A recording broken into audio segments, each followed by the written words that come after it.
What's up, everyone? Welcome back to the 40K Cafe, and thank you, TJ, for the request. Eldrad Ulthran is one of the most ancient and most powerful Suryani Eldar farseers. He was born to the Ulthran craft worlds after the fall of the Eldar, and since becoming a farseer, he has saved countless lives of the Eldar with his psychic abilities. Now, besides assisting the Eldar with his psychic abilities, Eldrad Ulthran would actually make a very important appearance during the Horus Heresy. Towards the end of the Great Crusade, Eldrad Ulthran would make an attempt to convince Fulgrim that Horus would fall to chaos, warning humanity of the great tragedy that would be to come, while simultaneously using humanity to fight back against the forces of chaos and seeing their value. Unfortunately for Eldrad, at this time, Fulgrim had already been corrupted by Slaanesh, and so when meeting with the Phoenician, tragedy would strike and the Phoenician would lash out against all the Eldar that were around. Luckily, Eldrad would manage to escape and not be slain that day. Although this event would cause Eldrad to have a lot of distrust for humanity, he still believed that humans were a keystone in fighting against the greater forces of the warp and indirectly saving the lives of the Eldar.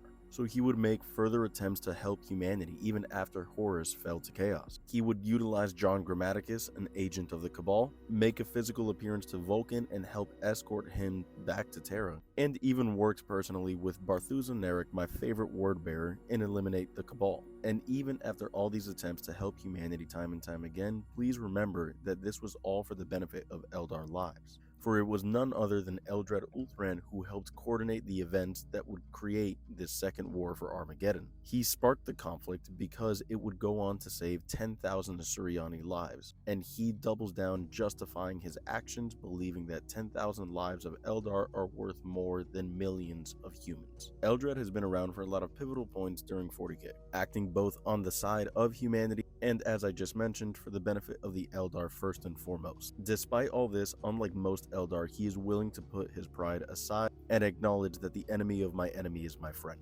He is willing to extend an olive branch and understands that the forces of the warp are not one that can be fought by just one other faction. And it would be nice if humanity could understand that more often. He has seen the Black Library, traded blows with none other than Abaddon the Despoiler, and saved countless lives in the galaxy. But ultimately, for all that he's done, the grim darkness of the far future remains bleak. Thanks again, TJ, for the request. I hope you all enjoyed this video. Drop a comment if there's anything you want to hear about next, and as always, remember to follow for more.